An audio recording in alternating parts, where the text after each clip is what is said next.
So am I okay to kind of say, the New York Times UK correspondent, Jonathan Pye? I need a title. What for?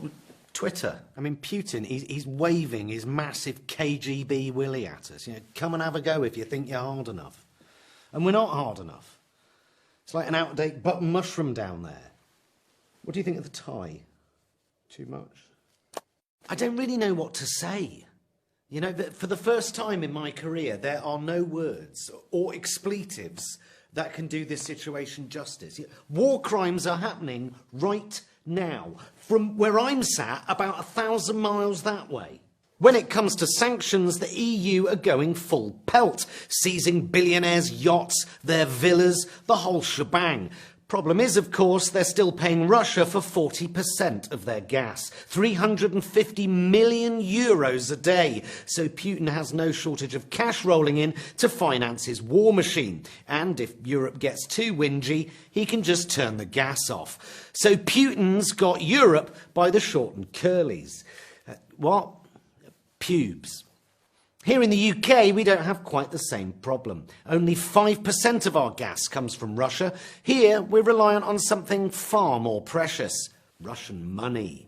For 20 years, Putin has been using illicit money to fund an oligarchy of billionaires to keep his corrupt regime in power. And for 20 years, those Kremlin-approved oligarchs have been coming here to invest their ill-gotten gains via a loophole that allows people to buy property in the UK anonymously. These are homes valued at tens of millions of pounds, a cluster of Russian jewels. Welcome to Londongrad, Moscow-on-Thames. 87,000 homes in Britain were bought through offshore companies by anonymous millionaires. At least £1.5 billion worth of those are owned by Russians with direct links to the Kremlin. London is the money laundering capital of the world, bar none. What an accolade!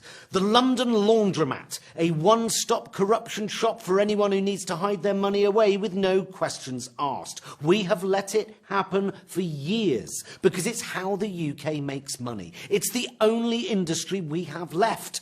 Without it, we'd just be a car park for France. Open Britain, where anyone, arms dealer, drug dealer, people trafficker, warlord, or in this case, hundreds of Kremlin-backed millionaires can rinse their dirty money clean by buying up the most expensive houses in London. And, for the most part, leaving them empty, which inflates the market so much that the rest of us have to sell a kidney just to buy a shed. How about we seize all the oligarchs' mansions and hand them over to Ukrainian refugees? Or actually, I'll have the 5-storey mansion in Kensington and the Ukrainian family can just have my place. And when they run out of houses to buy, they buy other things: our football clubs, our newspapers, our vodka. And we were happy to do this, because since the Cold War, Russia hasn't really been a threat at all, has it? I mean, this was Boris Johnson not 4 months ago. The old concepts of fighting big tank battles on European landmass are over. That aged well.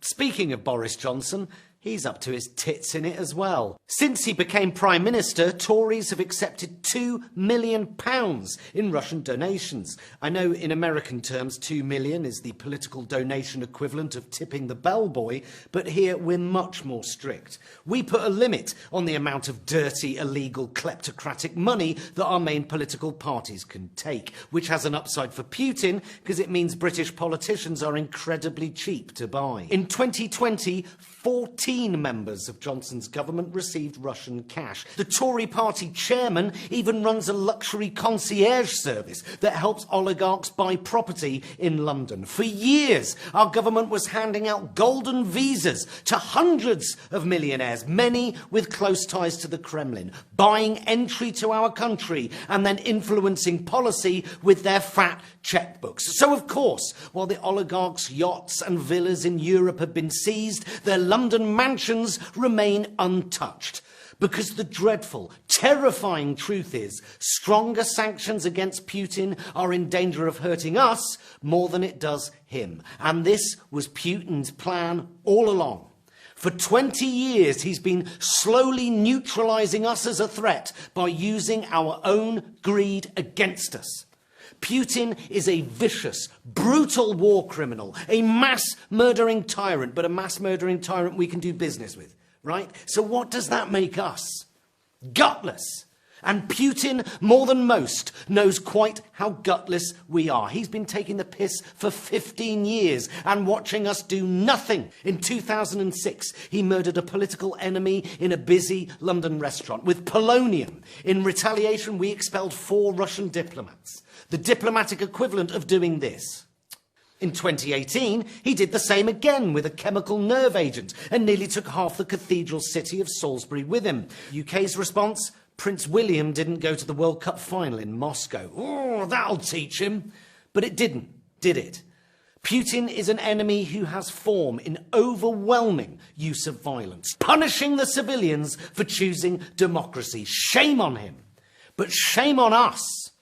What kind of a democracy allows itself to be willingly undermined by a dictator? What sort of a democracy turns a blind eye when an authoritarian interferes in its elections and murders innocent people in its streets? What's the point of democracy and freedom from tyranny if we welcome money earned through tyranny?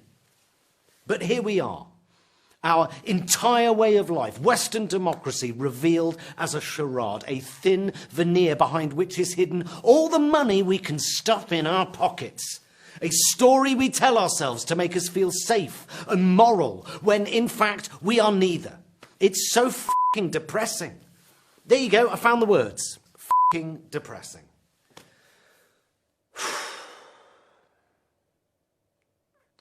What do we think about UK correspondent for the New York Times? I think it's got a nice ring to it.